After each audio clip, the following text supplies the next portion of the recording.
Hi, my name is John Freeman. I'm the editor of Freeman's, and we've just concluded a wonderful event with Elaine Castillo, Oscar Villalon, Tommy Orange, and Jaime Cortez. And having an event in CityLights during Litquake is kind of a dream. And we just had a long conversation about conclusions and what it means to come to them and what it means to tell stories about them. And it's always nice to come to San Francisco during Litquake. So thank you to everyone who watched online. Thank you to everyone who came. And there's going to be some other, probably even better events than this one during the next weeks. Hello, everybody. I'm Peter. Welcome to CityLights. Welcome to the Poetry Room. After many, many moons, we are back again. Hello to all of you online. As always, at the beginning of all these things, I want to take a moment to acknowledge those who have come before us as stewards of the land. We are on Ramaytush Ohlone ancestral homeland. Let's think about that for a moment and consider that we thrive and we benefit from the fruits of the place that others were developing before we ever even got here. So, with that said, always a pleasure to have John Freeman with us in the house. We have been friends for many, many years. CityLights has been following his work, and of course, whenever there's a new issue of Freeman's, we always get very, very excited. Bittersweet this time because this one is called Conclusions. I don't know, John exemplifies the literary life. What can I say? I mean, besides being an editor, a curator, having been a huge kind of champion of literature and writers, he's also a really amazing poet. And if you haven't read his work, I suggest you really go out and get some of his poetry. We've got it here at CityLights. So this new and final Conclusions is published by Grove Press. We are happy to have with us some of the contributors tonight. And also we have a surprise for you. Let's see. So I want to talk a little bit about some of the issues. We have most of the issues up here, I believe. And over the years, so we've had issues that have been called Love, some that have been called Animals or Change, and of course, California. So each issue explores some wonderful subject in very interesting ways. And this is something that we here at CityLights absolutely love and adore. And so John is the founder of course, besides Freeman's, also he was the editor at Granta and has also produced 10 books of his own. These include Dictionary of the Undoing. As I mentioned, he's got his own poetry, The Park, also Tales of Two Planets, amongst many others. Together with Tracy K. Smith, he edited There's a Revolution Outside My Love. His writing has appeared in The New Yorker, The Paris Review, Orion, and it's been translated in over 20 languages. Currently, he's the executive editor at Alfred A. Knopf, and he teaches writing at NYU, makes his home in Manhattan. Joining him tonight is this amazing all-star cast. We have Jaime Cortez, who is a writer, visual artist. His fiction and essays and drawings have appeared in a diverse array of publications, including Kindergarten, Experimental Writing for Children, which was edited also by Danatine Lomax. Also, No Straight Lines, a 40-year compendium of LGBT comics.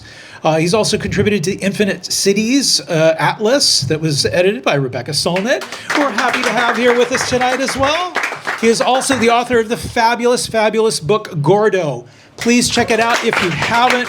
Another book we're really kind of thrilled and very excited about here at CityLights. We also are really honored to have Elaine Castillo. Am I pronouncing it correctly? Her debut novel, America Is Not the Heart, was named the best book of the year by NPR, San Francisco Chronicle, and Kirkus Reviews, amongst others. And has been nominated for the Center for Fiction Prize, also the Aspen Awards Prize and NCIBA Book Award. Her essay collection, How to Read Now, was chosen as the September pick for Roxane Gay's Audacious Book Club. And also joining her, whoop, get out of the way there, our friend Oscar from Ziziva. Another great champion of literature. His work has been in The Believer and Freeman's and VQR and Alta, amongst other publications. Oscar was also editor of the San Francisco Chronicle's Literary Review for many years. He's been on the board of NCIBA, or I'm sorry, on the National Book Critics Circle, I should say.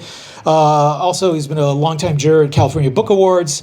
And then, of course, our special guest, Tommy Orange. As many of you, needs little introduction.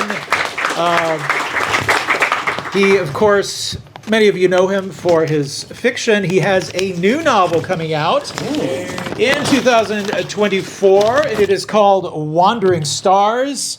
But did you know he was also an amazing poet? Are you going to read any poetry tonight, man?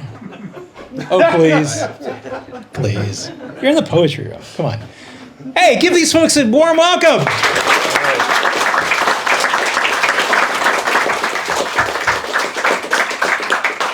Peter, thank you for having us. Thank you, everyone, for coming online.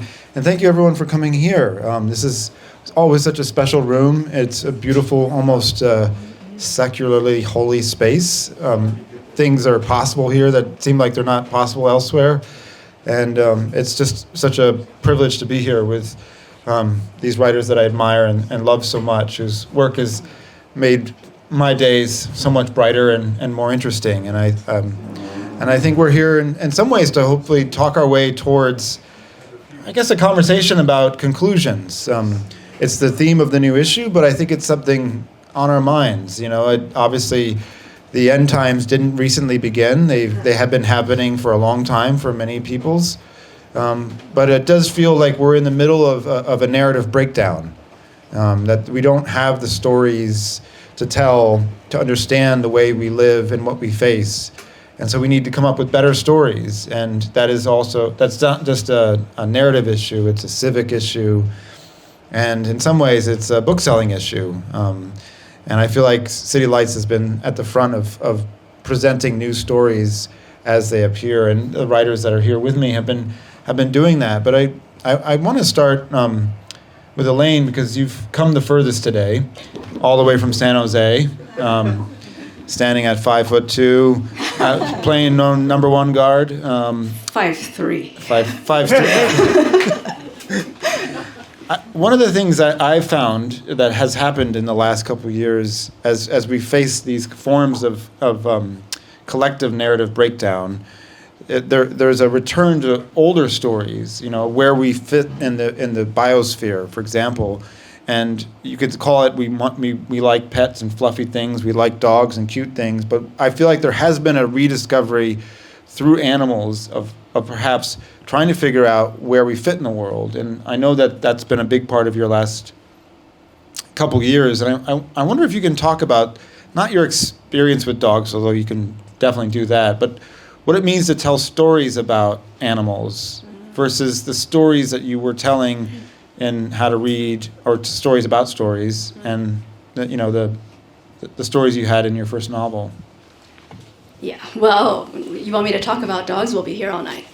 So, this, first of all, thank you, John. I think all of us, especially all of us here on this panel, all have our stories to tell about our first encounter with Freemans, or how we got into Freemans, or our first encounter with you, and those are emotional stories in and of themselves, so it's a real honor and joy to be here to celebrate you and to celebrate this last issue.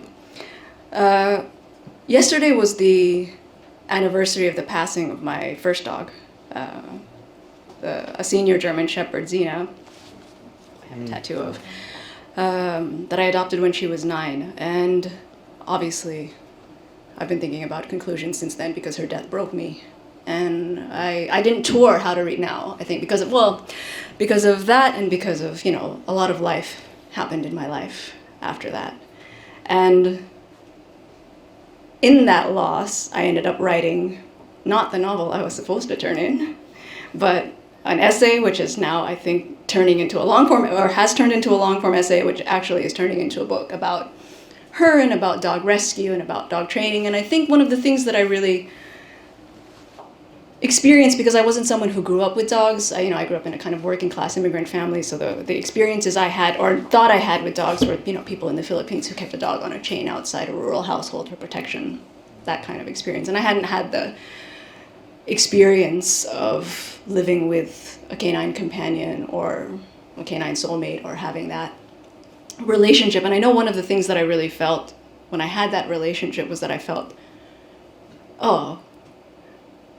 more fully in my personhood because I was part of this tradition of living alongside an animal. And I'd loved Star Trek all my life, so I'd been in love with this idea of like interspecies connection. If only I had known at 7, I should have just gotten a dog. And I think, in writing about her, and because she was a German Shepherd, and because people have all sorts of ideas about German Shepherds and about how to train German Shepherds and the kind of aversive training and sort of the kind of carceral history of German Shepherds that I felt like became my responsibility to be commensurate to when I, fell in love with her.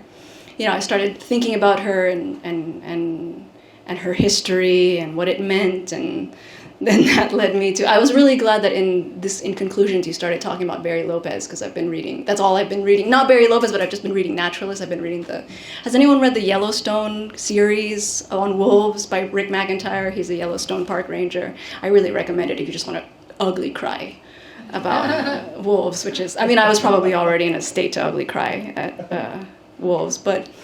There's one story that really stuck with me, and I think the reason I was attracted to it is because the kind of way people train German Shepherds, and by people I mainly mean cis men, is often based on what has been long debunked as these kind of alpha dominance hierarchies, which is to say, like, you have to like dominate your dog unless they don't respect you, and it's really wrapped up in like. Obviously really sort of imperial ideas about power and carceral ideas about power and domination and discipline, and also obviously specific ideas about masculinity that are all coming from really a completely misappropriated ideas about wolf dynamics, because people think, wolves live in a kind of like alpha dominant hierarchy way, which is not, the like naturalist who, unfortunately, whose work later came to influence like alpha dominance, David Metch. He later recanted a lot of that research because he was studying wolves in captivity. So, and the wolf story, I know I'm going on and on about wolves, but bear with me. There's a wolf story that I was thinking about. The most famous Yellowstone wolf is a wolf called Wolf 21, who was a real example of, so you would say, alpha male in that context, because he was someone who's really he was a being who's really known for giving away power. He would lose all the time with his pups. He was generous. He was a provider. But the thing that Rick McIntyre says is that he distinguished himself because he never lost a fight. He never lost a fight with a rival wolf, but he also never killed a vanquished rival, a defeated rival. So he never killed another wolf.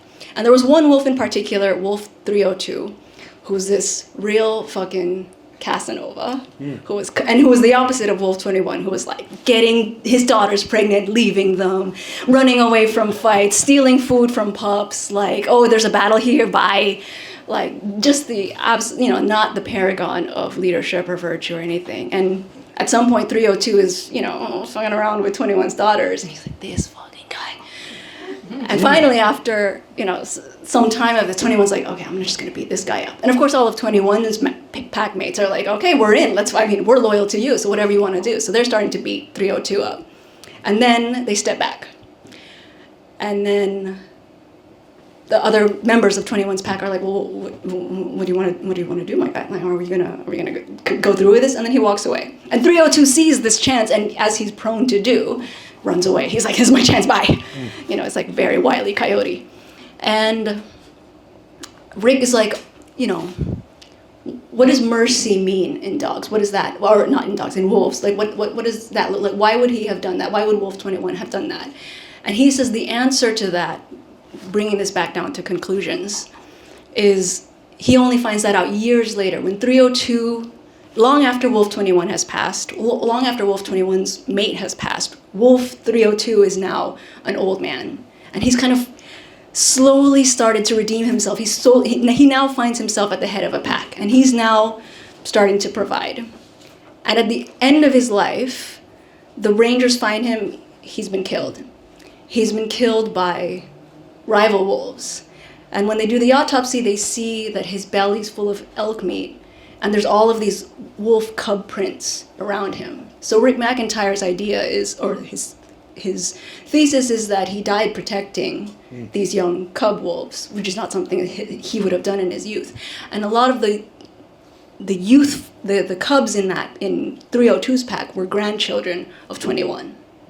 So Rick's idea is that mercy, that the person who's your enemy today can be a vehicle for your legacy years from now. So the idea of what we think about what survives, what's the future, what comes out of conclusions, mercy is one of them. Mercy is a way to think about the future. Now you can see why it's so amazing to talk to Elaine. Don't ask me about dogs, John. No, like one question, you have a whole essay that's just pouring out of you. And I think one of the things that you could just watch unfold as Elaine was speaking is really brilliant writers. They don't just reframe the answer. In that reframing, they find whole new possibilities for telling new stories. And it's like Paradise Built in Hell.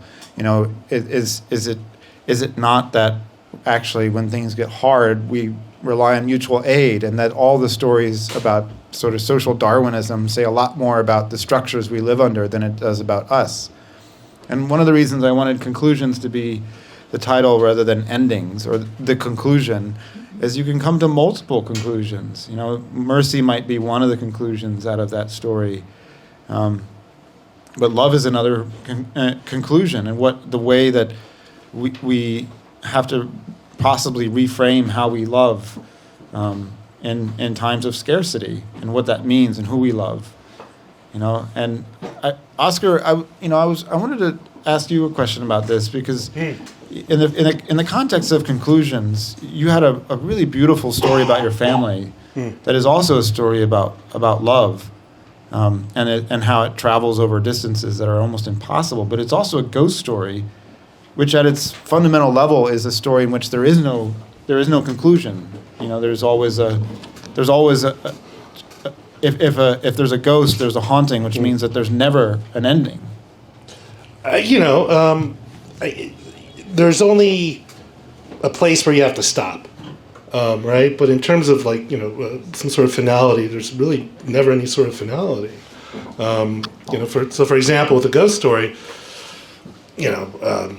is this some sort of sign, or I should say, evidence that there's life after death? No, I don't think so. But certainly, what it is, it tells you that things, even when they're gone, are never fully gone. They echo. This is history. This is everything.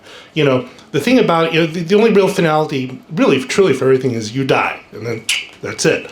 But of course, unless, and this is my understanding, unless you're a sociopath, you believe the world goes on.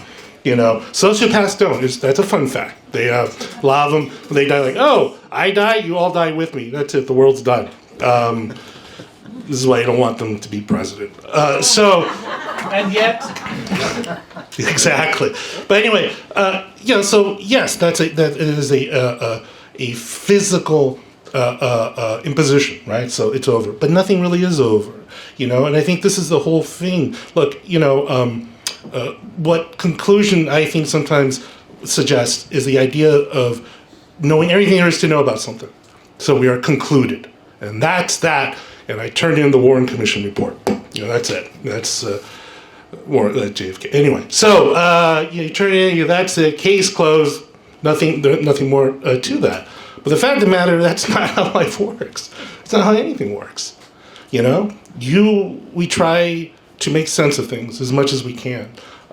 We create narratives to try to make sense of things as much as we can, and that this all leads to, I say in quotes, something. Well, maybe it does, maybe it doesn't. And I think with a ghost story, ghost stories make it clear that you subconsciously don't believe that. You really don't believe that. And this is, for the piece that John ran in Freeman's, and thank you very much for doing that. It was partly an exploration too of the mystery of family lore, which is to say, unless you have the benefit of a New Yorker fact-checking crew, you're never going to know anything really about what happened before you showed up. You know, I mean, maybe you could dedicate your entire life to it, but at some point you will want to, pay the rent. So, it's not going to happen. So I think the vast majority of us live in that sort of mystery. You're just not going to know the full story. It's not going to happen. So there's never finality. There's nothing ever concludes. And in this sense, these ghost stories are sort of the reminder that we have to live in this sort of state of accepting I'm not going to know everything, right? I'm only going to know what scraps I have. I can conjecture. I can theorize. I can do these sort of things, and for better or for worse, that's as good as it's going to get for you. I mentioned the New Yorker fact-checking thing, and one of the things I find extremely annoying is this idea, sometimes in some, not all, but sometimes with some personal essays and sort of stuff, that if I just accrue all the facts, we'll get to something. This will tell the story. Well, it'll tell a story, but it's not going to tell the story, which is why we have this wonderful thing called fiction. There's too many variables. There's too many things that we just won't get to. But anyway, yes. So that was part of my thinking in writing this sort of stuff, because I really think, and I'm sure for all of you too, everyone out there, you're just never going to really know all the stuff you wanted to know. But life goes on, man. So here we are, driving around in our pickup truck and getting cheeseburgers at McDonald's on a Saturday night. That's how we get to the bottom of something. Yeah, but it's hard to attack easy pleasures when so much pleasure. Oh, I'm not attacking. That's a. Hey, one time you could get cheeseburgers for 50 cents. You remember this? Yeah, that's that deal going in the. My God, it was at the 90s. Yeah, McDonald's. You get cheeseburgers for 50 cents. See, Tommy's nodding, and it was hamburgers for $0.25. Oh my goodness, with $20. And with the metabolism of not middle aged. Woo, that was a good time. Tommy, I'm curious if you've been writing poems lately, as well as this new novel that's coming out in March. And some of the poems I've read are absolutely brilliant and lovely, in addition to the ones that I got to publish. And there was one you wrote about shooting baskets with your dad, and it reminded me of the poem that ran in one of the other issues of Freeman's, where the repetition of words, it was like you were sort of dribbling an experience to see what happened when you kept tapping it, to see what vibrated, what it actually would mean if you sort of jostled it enough. And I'm curious what that does to you when you're in the middle of writing a novel, where you kind of know a little bit that you're in a big field, a big imaginative field, and you will have to get to a conclusion. And in the middle of it, you do these sort of 30-minute, I know it took you longer to write the poems, but you do these linguistic exercises, if you will. It felt like reading them, what was so pleasurable, it felt like you were just playing. But it felt like there was something else happening there, and I wonder if you ever speculated about what it was. Well, I think the only reason I've written as many poems as I have, which is not very many, is because of John Freeman, his belief in them, and Cave. There's two reasons, sorry. I met Cave at Purdue, and we started a friendship that resulted in him writing a novel and me writing a lot of bad poems. And thankfully, John has liked some of them, and I think some of them are not that bad. I think poetry, I felt so that I couldn't belong to it, and that the poets that I had read were like purposefully, obtusely writing in a way that wanted to keep someone like me out. And I never took a poetry class, and I didn't have anybody to sort of be like, no, these poems will get you in. Because I think it's all about accessing the right poems for you. Because poetry's huge. And I didn't know that. I was like, oh, poetry's this thing where people don't know exactly what they want to say, and they're doubling down on that. And I like narrative prose is like, okay, I want to like say what I want to say. So finding my way into narrative prose and narrative poetry, and through Kava and Ocean Vuong was a big discovery at the same time as Kava. I think, I've always wanted my favorite poets to write novels.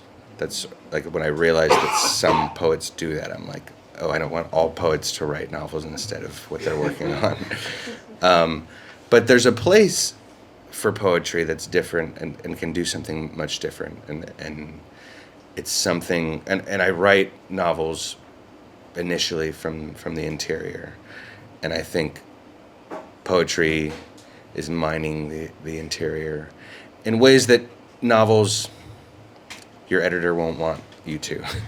You have to put the bodies into the world and have them do stuff and have them want something and like have something happen. And poetry doesn't require that. And I think the interiority piece, once I realized I was allowed in, I was like, oh, okay, we can like play and we can do things with language that the novel won't, or the editor of the novel won't allow, or won't want. And even in revision, sometimes I won't want to stop for too long to really like think about a memory and the echo of the memory in real time as it relates to, some drive I took to Oklahoma in 1987. Like, Tommy's describing in some ways the piece he has in this issue. So it's been a pretty like recent and new journey into poetry, both reading and writing, and honestly, John has been a huge factor in that even happening at all. It's really fun to encourage someone to do something that they're beautiful at doing. It's sort of like blowing on a fire. You're not the fire, you're the thing blowing on it. And as Tommy was talking, I was thinking, if faith is based on a supposition that has no support, the supposition you have to accept at face value. I feel like writing, in its most fundamental level, does have that radical structure. That there's a supposition at the heart of it that you have to actually just listen to, and that to me is in its most primal form in poetry, because it's not an idea, it's a sound. It's a repetition, and it's a movement.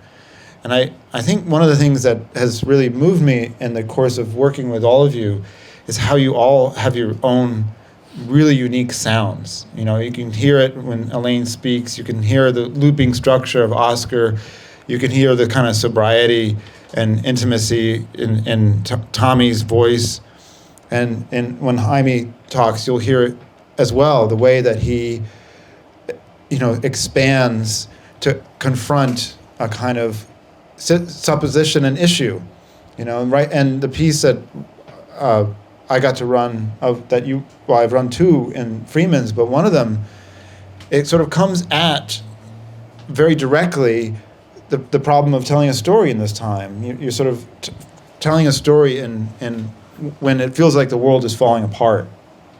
And when you start speaking, that will become very clear. But I wonder at what point did you feel okay writing in that voice? Because I think it's such a gift to be able to talk about the need for a story as you're telling a story.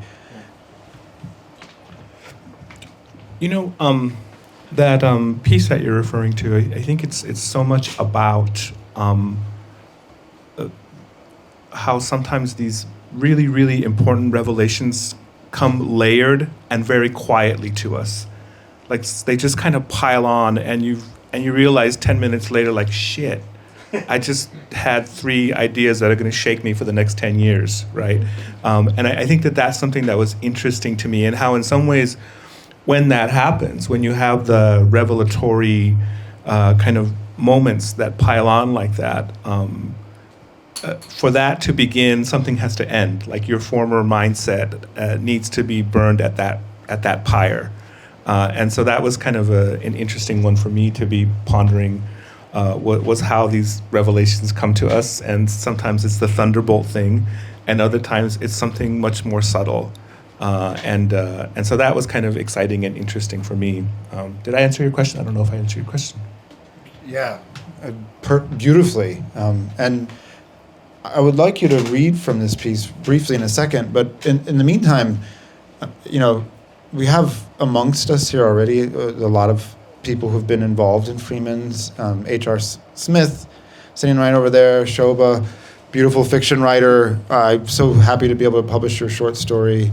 Ingrid, you're the one who got away. But as Oscar's and all of us are talking, so much of your memoir becomes extremely relevant to a discussion like this. Is how do you come to conclusions in a world which doesn't always totally understand the capacities that you have for knowing. And sitting right here is your friend, coach, writing pimp, the person who introduced me to you as a writer, Rebecca Solnit. And I wonder if you can talk about what that layering process is like when you have someone, not an editor like myself, but someone who's a sort of fellow writer who's saying, you have to do this. This is what you're doing right here. When you have your own conclusions pointed out to you, do they feel the same? Or does it just feel like you're being beaten with a stick to finish your piece? Why not both? No, I think that, it's an interesting question, this one of the kind of external voice and that kind of external support and validation and what that means. There's plenty of ways that people can receive validation. That's message. But then there's the other question of messenger, like whose voice really feels impactful with that. And I think that's something that's an interesting thing for me to ponder when I think about what it means when we're trying to support each other. There's the message piece and there's the messenger piece. So I think that really comes up for me when I think about Rebecca, who was tremendously supportive of me. First, to just imagine that I actually had a book. Like, I didn't realize I had a book. I thought I had a bunch of short stories, and I didn't understand that was the shape of a book. So just even something as fundamental as that can be really powerful and helpful when you have that validation. I'm very suspicious of confidence, and most of the time I think confidence ain't shit. And it's just because I don't see any kind of strong connection between confidence and competence. If I saw that frequently, I would think, oh yeah, confidence is the shit. That's really great. But mostly it's completely hit or miss. And I think in American culture, we think of confidence as this kind of performance-enhancing drug. Like if you just shoot up enough of that shit, you're gonna be fucking awesome, dude. That kind of that thing. And I think there's something deeply American about that kind of our take on confidence. And so I am very suspicious of confidence. But I also know that when the right kind of circumstances and the right people come to lend you some of that confidence, it's really magic and it's quite beautiful. So I'll leave it at that. Yeah, if we could. What else can he say? No, he's in kicking distance here. I know. Actually, Jaime told me he has shin guards on right now. Just while you pick out that piece, I want to swing back to all of you because we're sitting in this room. My parents used to drop me off here in 1984, and I would just sit in here and pick up random books, and I have no idea how which books I took home, but it made a huge impact on me. It was like being in a psychopharmacology of the mind in the best possible way, and it was an intervention, in a not planned way. It was just like, this place is like a babysitter and it's free. Go sit there. But I wonder if all of you have had that kind of moment. You know, as Jaime was talking about revelations, which are a form of conclusions, have arrived at you.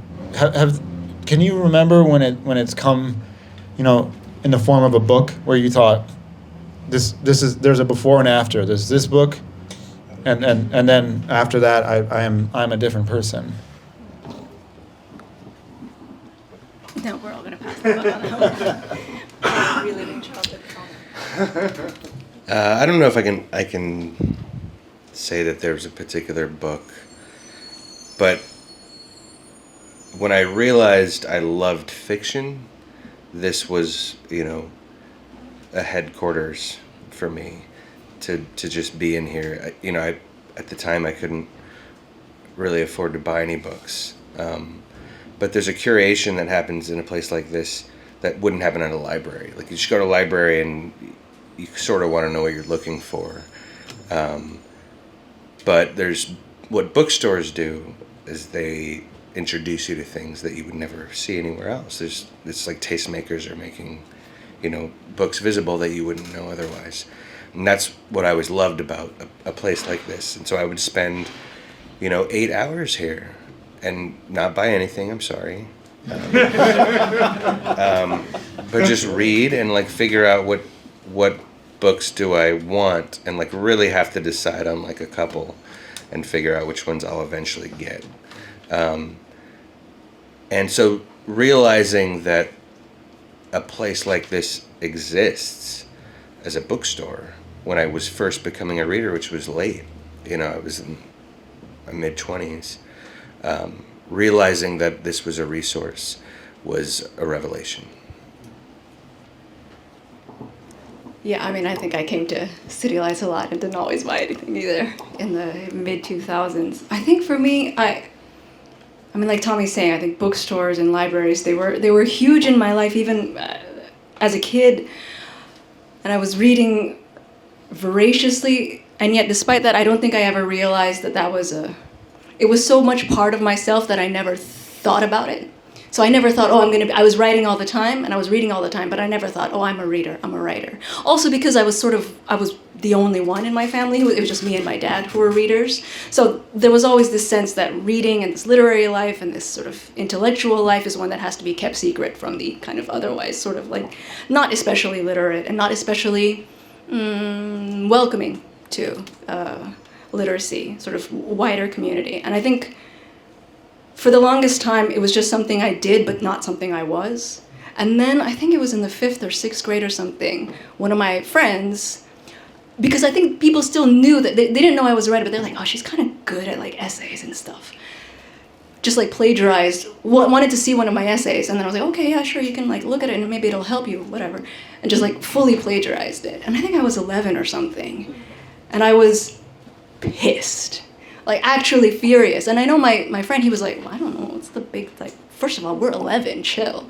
And I think that was the first, and it was also like an encounter between this private world that I in that moment realized meant the world to me, with the kind of my larger community and the world, and that feeling of, oh no, this is important to me. It's important enough to me that I'm gonna fuck you up, that kind of energy. So I think that there was a before and after with that experience. I think after that I thought, I think this isn't just like my left arm. This is something that I think I am. Yeah, my first visit to CityLights, I think it was 1989. I was with a group of high school friends. I was at San Diego State at the time, and we're like, let's get the hell out of Southern California. So we were like, let's transfer. Let's get, one wanted to go to, who was in community college, was looking to go to Cal, and another was at UCSD, and is his car, so he had to come.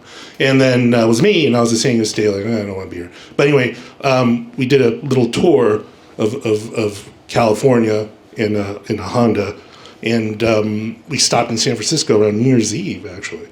And we took the BART from Motel 6 in Richmond, and came into the city, and we wound up here. And by here I mean I made them come here because I was one of those people, walk by a bookstore like, oh my God, we're screwed. Oscar just saw a bookstore. We're there for 2 hours. So, and it was phenomenal. It just blew my mind. Like, my God, it's like some sort of cathedral that, I've never, been to. But, but for me, it's interesting. You're saying when did the penny drop, in terms of your first book? I think like probably everybody here, you had an affinity for reading, even when you were a little kid. Just read whatever you could get your hands on, that type of thing. And I know I read lots of wonderful things in middle school that I really adored. For some reason, I really liked John Steinbeck's retelling of King Arthur. It's 13. What are you gonna do? But the one that actually the penny dropped, where it was hallucinatory, where it was just phenomenal. It was Stephen King's Skeleton Crew. I don't know if you guys ever read that. That's good. That's just a collection of his short stories. It's phenomenal. I read that when I was 15. I swear to God, I was tripping. It was just sucked me in. It was just, the thing about Stephen King, God bless him, he doesn't get a lot of credit for, is that if you got kids, or if you're a kid yourself, and someone says, hey, you should read this YA or this whatever. You should. That's fine. But I'm telling you, Stephen King, for a teenager, if you want to know a little bit something about the world, boom, it's there. And that's what he did with Skeleton Crew. I mean, it also messed me up. This is a horror. There's some trippy stuff in here. But that's the first time when I thought, wait a minute, how did that happen?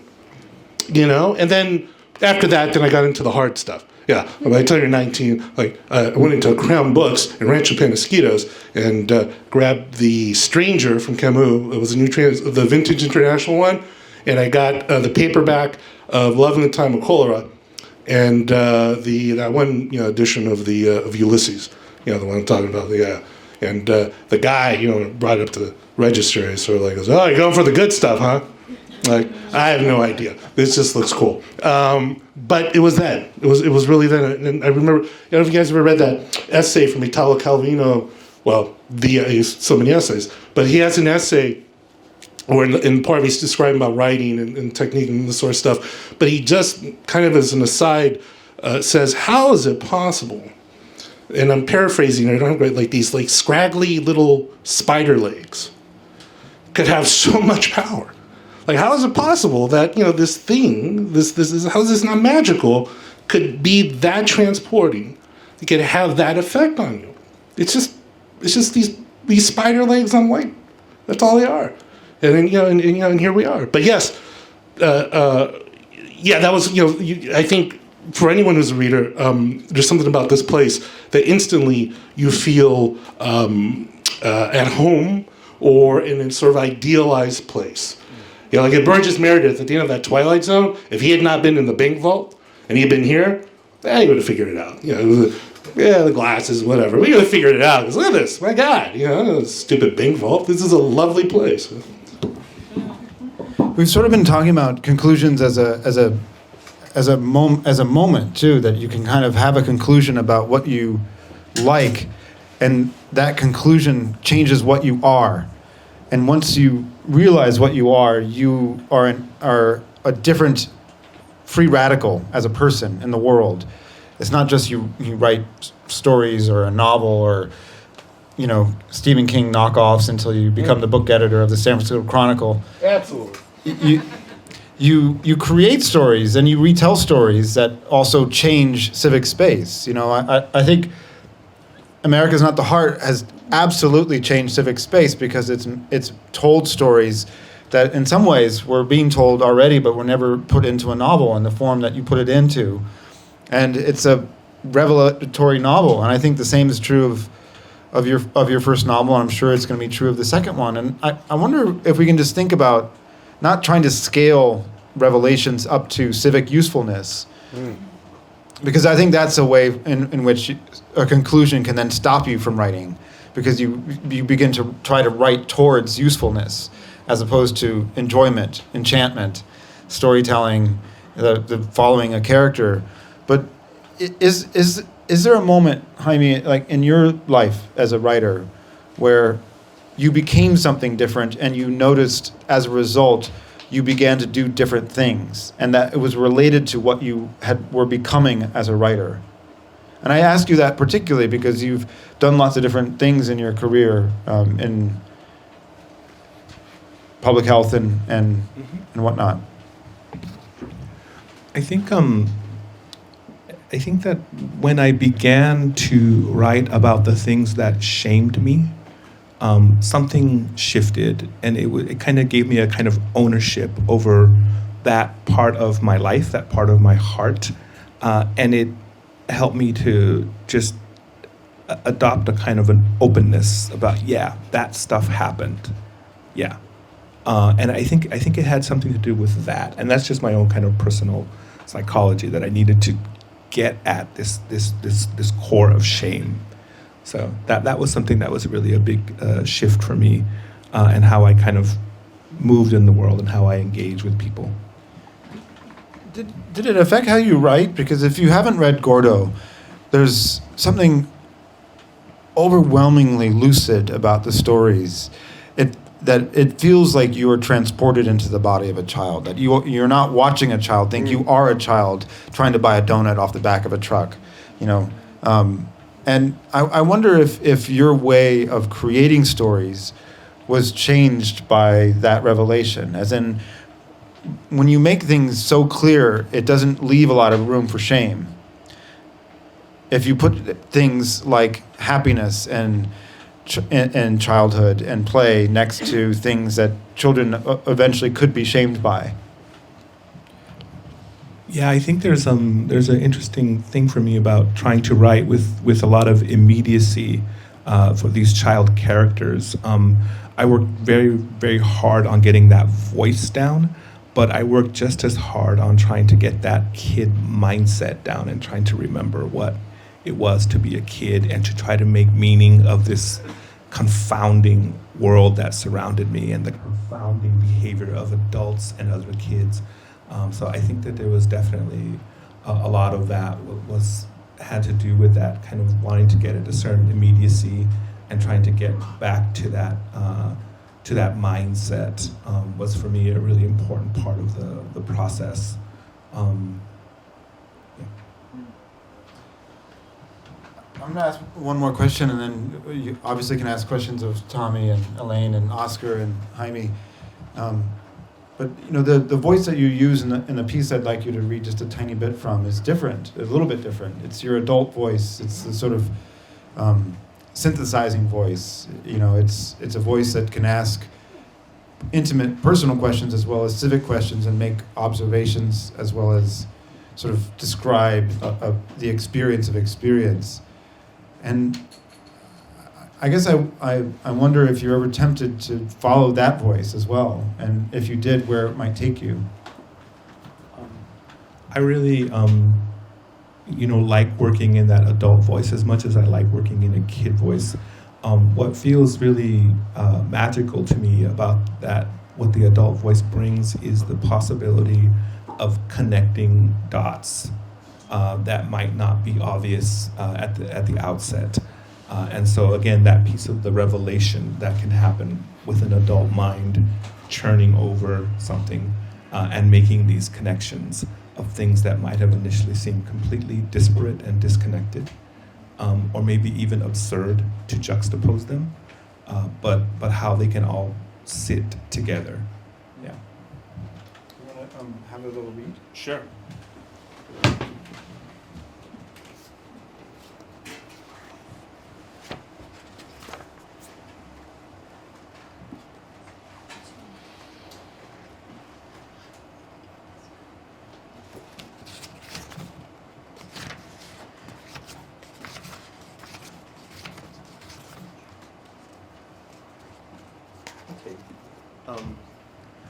This is a piece that actually came out of a Facebook posting I had done in 2018 when the giant Paradise fires were raging here in Northern California.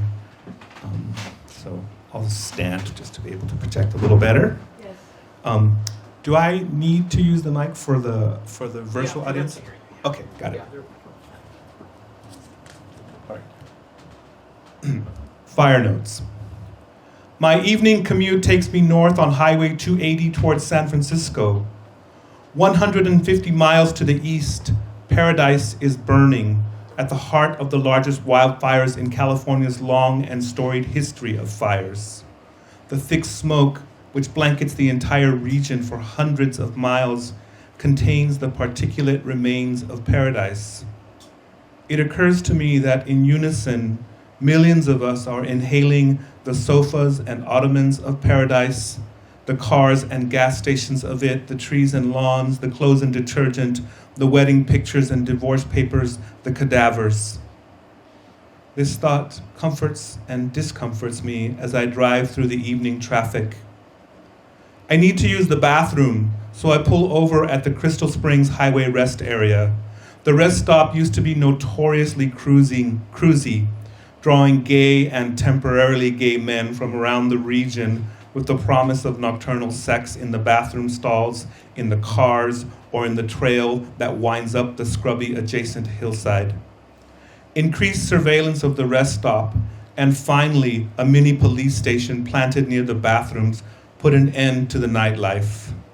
The now chaste rest stop is packed. Its parking lot is sizable, with room for 30 or 40 cars, but every parking spot is occupied. I find a patch of roadside and improvise a parking spot. I walk to the bathroom, and there's not one person in there. The whole rest stop is jammed full of cars, but no one is using the bathrooms.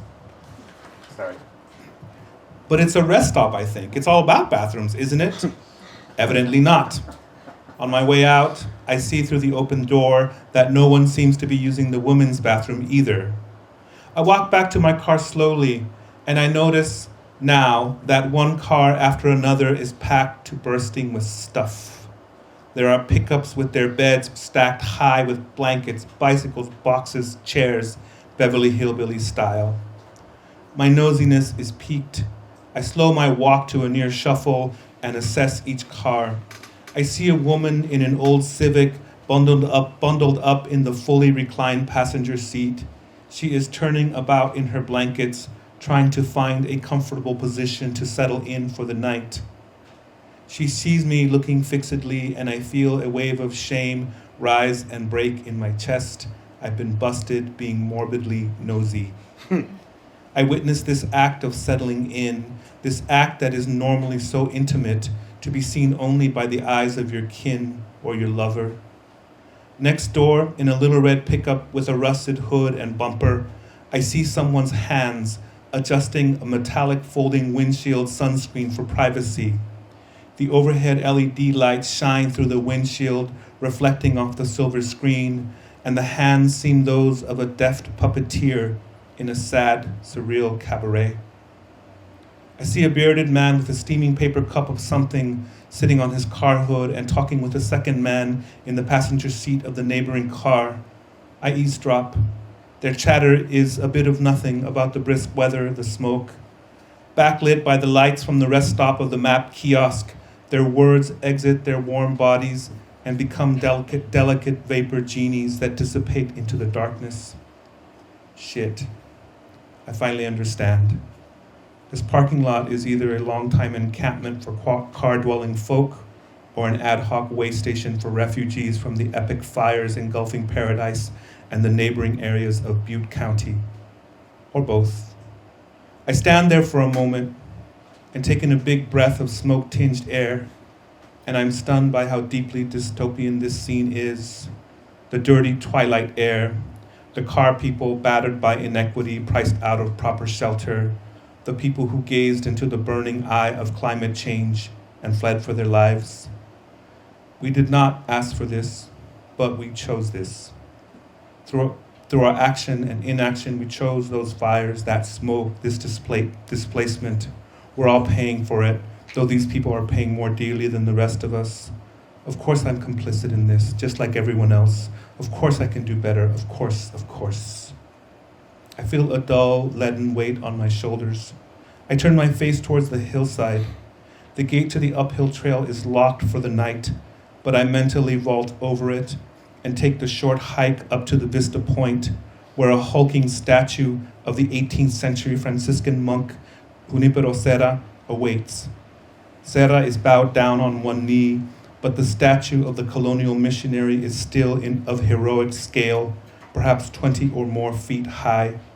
His right arm is raised, his forefinger is pointed towards a polluted sunset of such lurid and awful beauty that gazing upon it gives me the dread of a marooned astronaut emerging from his smoking capsule, pondering the heavy descent of the first unknowable night.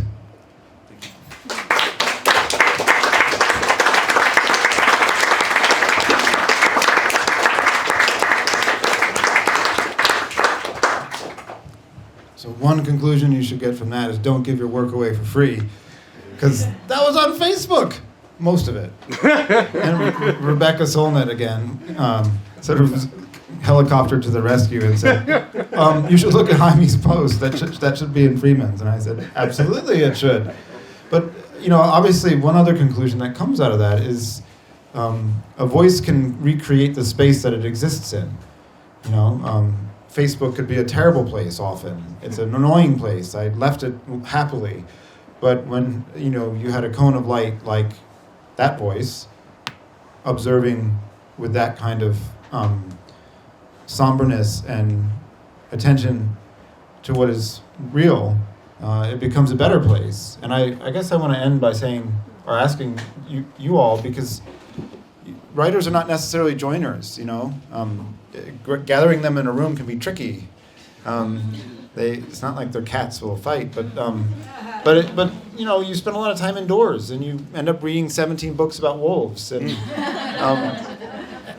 so institutions are not always kind to writers either, especially really good ones. They can make you do. They can stop you from doing the thing that you're meant to be doing. So I'm curious what it was, and this is not a cudgel for praise, but what experience within group settings did each of you have that made you think maybe being part of a magazine like this, where you are made to go and talk about what you did, where it's not just writing a piece, but engaging in a conversation like this, where it's three-dimensional? What made you okay with that? What was the experience prior that made it possible for you to conceive that might be okay? Because Elaine's first experience, her book was not even out. And I was like, why don't you come to this event? And I forgot to mention there was 600 people at the event. And Elaine's like, okay, I'm going to read the long cunnilingus section to start off with. It's a great night. Yeah, and I would say, you earned 588 fans that night. Everyone just walked in and said, who in the hell is that writer? And I thought, okay, that person is meant to be writing and be on stage. But back to the question. I mean, that night was going to be. I was like, it's not a cudgel for praise, but what other answer am I going to give you, John? I hadn't done an event until that. I mean, this is also one of the reasons I'm maintaining my friendship with John, because he has read the first 1,000-page draft of my first novel. So this is a real long. I'm waiting for that Men in Black device to come out so I can just wipe his memory. And until that happens, we just have to stay cool with each other. Yeah, it was that night. I mean, I think you had my UK edit, because I was living in London at the time. My UK editor had given you. I mean, I also had to use the device on James, but he'd given you that, and then you were like, "Yeah, come out to New York." Me and my partner were like, "Okay." And I think that was the first reading. It was the first time I'd been on stage. It was the first time because I didn't go to. I mean, I had at that point I'd done an MA in England, but I think the spirit of that is very different from an MFA in the U.S. So I felt very outside of the American literary kind of community, establishment, sort of structure. And then you kind of ruined me, John, because it was a great night, and then every other event after that had to live up to it, and it really didn't. And I mean, increasingly, I feel like the only events I do are Freeman's events. So you're gonna have to come up with another journal.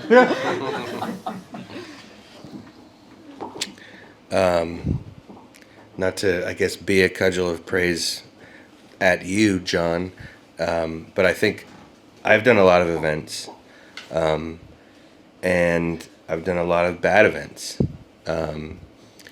that's to say that like I was part of what was bad. You know, the first like 6 months of going out on tour with There it was very sweaty, including an event here. It was hot, and I was very nervous, and just reading nervously, like not really knowing what, you know, not ever wanting to do the thing of speaking for the book. Like it's a private thing that you do for other people to experience privately. Like that's what's supposed to happen. So to like go out and do events is not, I haven't loved it. But you, and speaking of curation, talking about bookstores, like seeing who you include in your books, in this journal, this legendary journal that's coming to an end tragically, and you and your warmth and your brilliance and, you know, your big mind. I always knew whenever I was doing an event with you that it was going to be a great thing because of you. And so I haven't had a lot of great experiences of like doing public things. There's been, you know, 10% has been like, I didn't feel bad when it was over. And then there's been a lot of not great ones because I don't love doing the public speaking thing, but what you've created with the journal and with who you are, the space that you, with the events, and I haven't done that many, is, you know, it's really credit to you. Not to be a cudgel of praise. No. Well, I always wanted our events. We had a great one with Rebecca and Jaime and Tommy. There's a couple other people there at that event. But it, you know, I don't want our events to just simply be a kind of performative recreation of what you did. I want us to have a conversation that where you end up saying something that you might be arriving at a new idea as you're saying it. And that's totally dependent on a combination of people.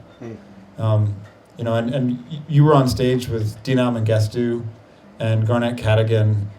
And I always love the idea that these spaces are really elastic in who they can put together. And so instead of saying like, here are two people in their 30s with novels out, it's be like, here's a range of writers who actually have a lot in common, but in a really deep and underground way, rather than up forward. And I'm really grateful to all of you for being willing to take that risk, because it's one thing to come up and be like, I wrote this novel in my basement and I finished it and I gave it to Rebecca Stolnit and she finished it for me, you know. But it's another thing to come out and be in this conversation where we're not quite clear where it's going, but sort of tacking our way towards some conclusions about conclusions or whatever it is we're talking about. And one of the reasons I always feel comfortable with you, Oscar, is I've had so many offstage conversations, actually with all of you, where I think if you were on stage while that was happening, you would have a cult, you know. And I feel like one of the things that the goal of Freeman's events was to try to have offstage conversations on stage, you know, not to have a panel, if you will, but to try to move towards the way you are when you're not self-conscious or you're not thinking about. You're just basically telling a story to communicate. And you're one of the best sort of oral storytellers I know, you know? Well, yeah, you can't tell from tonight, but yes, that's true. I save my best stuff for garbage time. Because I play loose. I'm having fun. It's over. You can, you know, say whatever. Here's the thing. You know, I think, you know, why do you all do what you do? You do what you do because it in some measure brings you happiness, it brings you joy, right? It's fulfilling in some sort of way. And so when you're in front of other people, yeah, I mean, this is, you know, it's not church, you know. You can, it's good to have someone like you, John, that gets it across that, you know, we're just here to be with each other, to talk, to maybe figure some things out. Most likely not, but, you know, we're going to give it our best shot, this type of thing. And it's that sort of warmth, I think, that is part of why we even bother to do the work that we do, or even why we read. You know, it's that sense of wanting connection, a community, you know, this sort of thing. You know, we should feel like these sort of things are more like a hangout, you know, more of just, you know, kind of getting to know each other a little bit better in this sort of way, you know. It's not a junket. right? It's not Entertainment Tonight. It's not any of that stuff, right? It's just it's really, I think it's a beautiful act of intimacy. That came out wrong. But you know what I mean. Not that kind. Well, I don't know. I wasn't thinking of that at all. So, but your personality, John, brings that out. My God, I knew you when you were in the Cub Scouts or something like that. I've known John for a very, very long time, and he's always been this way. He actually even looks the same. It's a little disturbing, but he does. But it's that openness.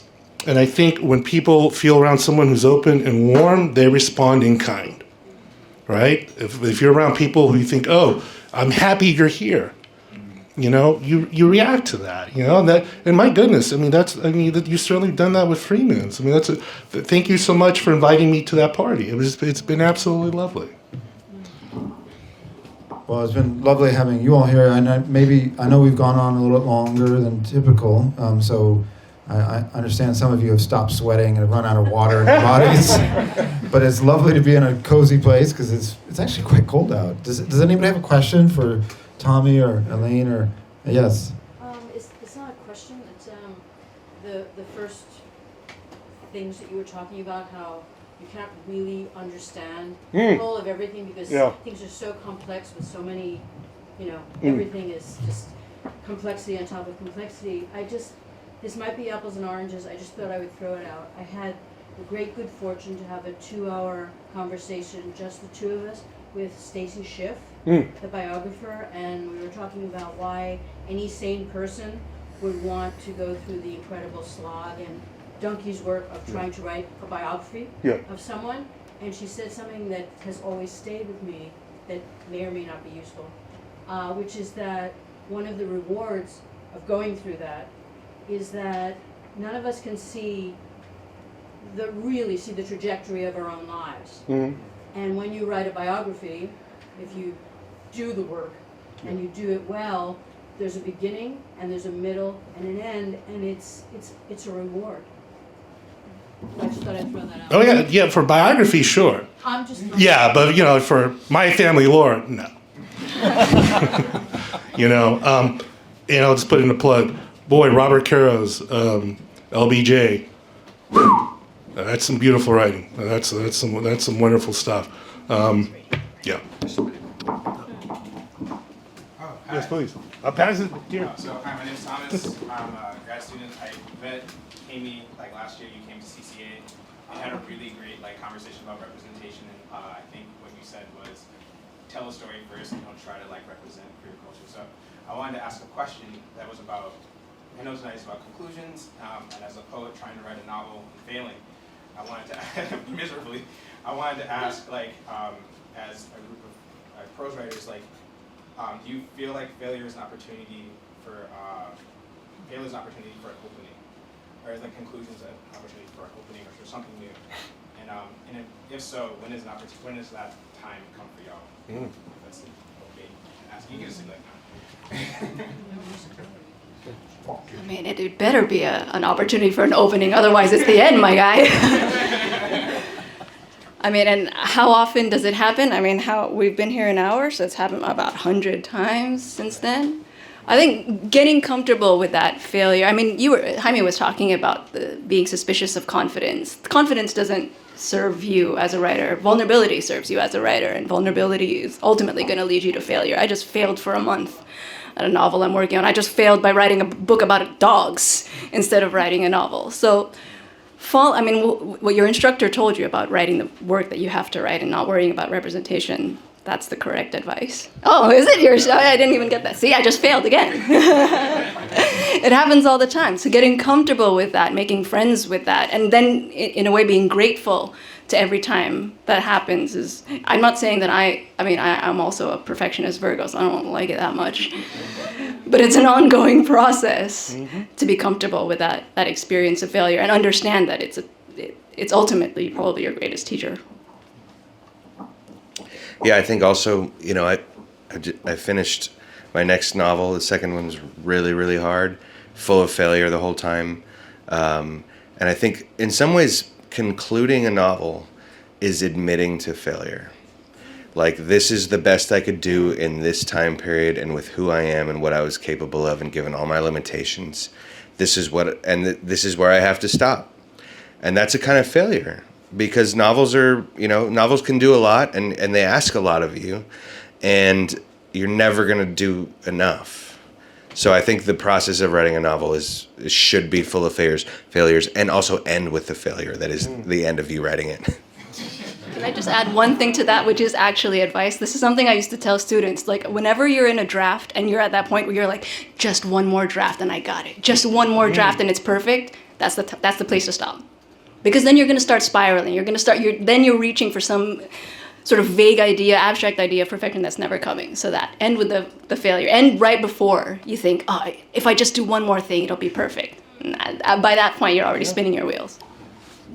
Yeah, I was just going to say very briefly that, I was working newspapers forever.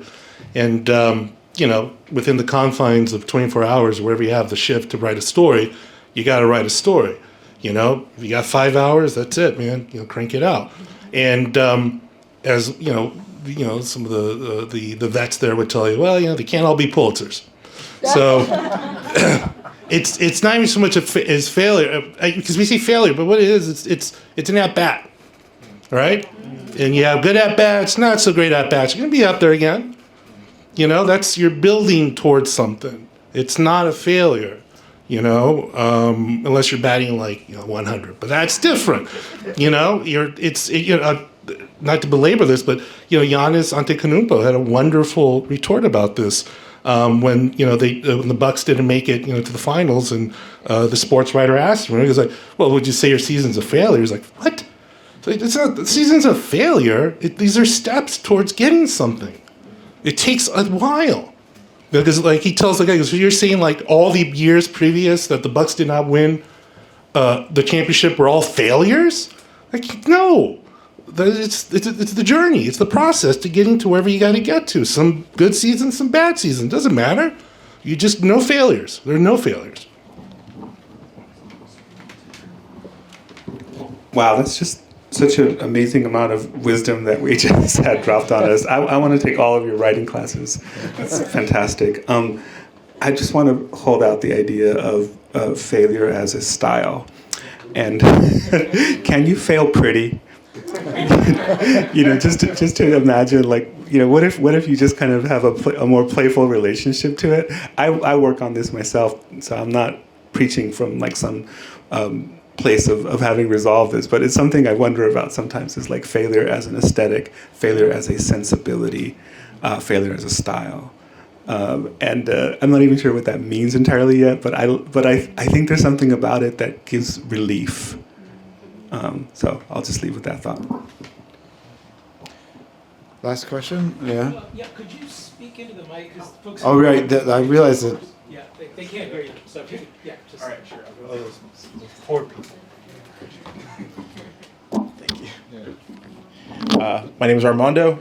I'd like to ask, what is your process for trusting yourself while you're writing before you get to? I know this is a very big question, but I'm just fresh in an MFA, and it's I'm placing myself at the page, and I'm finding myself kind of questioning a lot of my choices, and what is your process for coming to a point where you trust yourself in what you've written?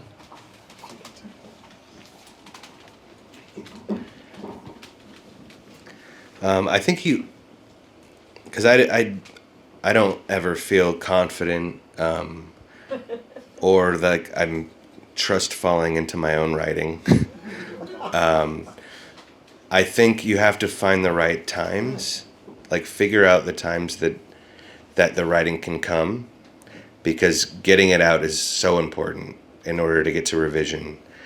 And sometimes getting stalled before you get it out is a really big hurdle. And so figuring out your best times. Do you need coffee? Do you need a ritual? Do you need it to be, at 11 p.m. or, 1 a.m. when you think everybody's asleep, and that does some magic to your brain where you're like, this is an open space where nobody else has consciousness right now. Whatever weird thing that gets you to commit to get the initial writing out, that's the closest you're going to come, in my experience, to trusting. And that's just like letting your fingers do the thing that's happening with your thinking plus fingers equals writing. It's a weird thing. And we all think that there's a magical, like, you know, I'm in control of what I'm going to say and now I'm saying and I'm inspired. And that's not how it's really messy and it's really weird. And I think just finding the right times to do it. Because revision, I think you don't need to feel the same feelings for revision. You can really come at revision with logic and reason and craft, and there's a lot of tools. But the initial getting out of stuff and the allowing to trust that something is worthy of coming out of you, you have to find your times. Yeah, I don't think I can improve on that. I mean, that's true.